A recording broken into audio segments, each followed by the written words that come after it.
রাজনীতি চরম জায়গায় পৌঁছেছে। আমরা মারামারি না হলে বুঝতে পারি না যে ভোটের বাদ্যি বেজেছে।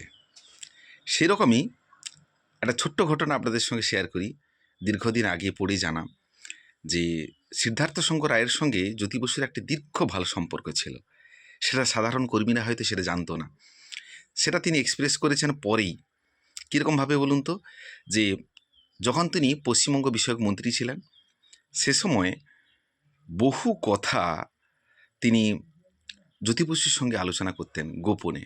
সেটা কিন্তু সাধারণ কর্মীরা, কংগ্রেস কর্মীরা কিংবা সিপিএমের কর্মীরা কিন্তু সেটা জানতো না।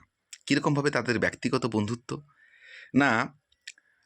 একবার ইন্দিরা গান্ধী তার সঙ্গে কথা বলতে চেয়েছিলেন। সেই কথা বলতে চাওয়াতেই তিনি নিজের গাড়ি নিয়ে, সঙ্গে একটি মাত্র সিকিউরিটি নিয়ে, তার বিশ্বস্ত সিকিউরিটি নিয়ে তাকে নিজের গাড়িতে চালিয়ে নিয়ে দিল্লি নিয়ে গেছিলেন এবং সেটা ইন্দিরা গান্ধীর সঙ্গে সাক্ষাৎ করিয়ে দিয়েছিলেন। তো আস্তে আস্তে যখন ইন্দিরা গান্ধীর সঙ্গে বাড়ি ফিরছেন সে সময় হঠাৎ করে তিনি রাস্তা ভুলে যান। তখন তিনার মনে হলো যে তাহলে সামনে যে সিকিউরিটি আছে রাস্তার মোড়ে তাকে জিজ্ঞাসা করি। তখন জ্যোতি বসু বলে উঠলেন, পাগল নাকি, বলে ফেলে যদি চিনে ফেলে তাহলে সাধারণ কর্মীরা কি বলবে, তার জন্য বিষয়টা চাপাই থাক, আমরা নিজে নিজে খুঁজেই চলে যাব।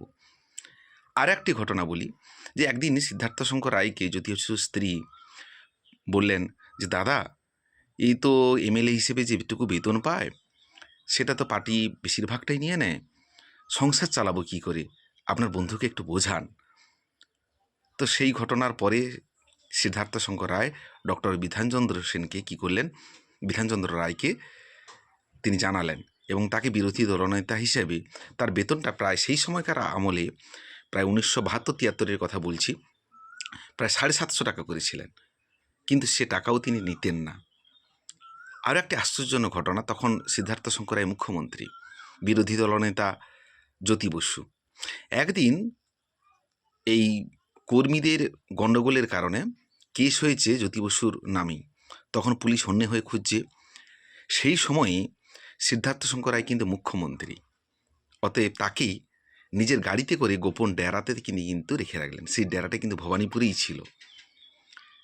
অতএব আমরা একটা কথাই বলবো যে বড় বড় নেতাদের সঙ্গে তাদের ব্যক্তিগত সম্পর্ক আছে, প্রত্যেকের সঙ্গে আলোচনা আছে, তারা প্রতিবাদ করে মিডিয়ার সামনে, সেখানে দেখায় যে আমরা সাপে নেউলে সম্পর্ক, নানা রকম আইডিওলজি, নানা রকম মানসিকতা, নানা রকম বিরুদ্ধতার কথা।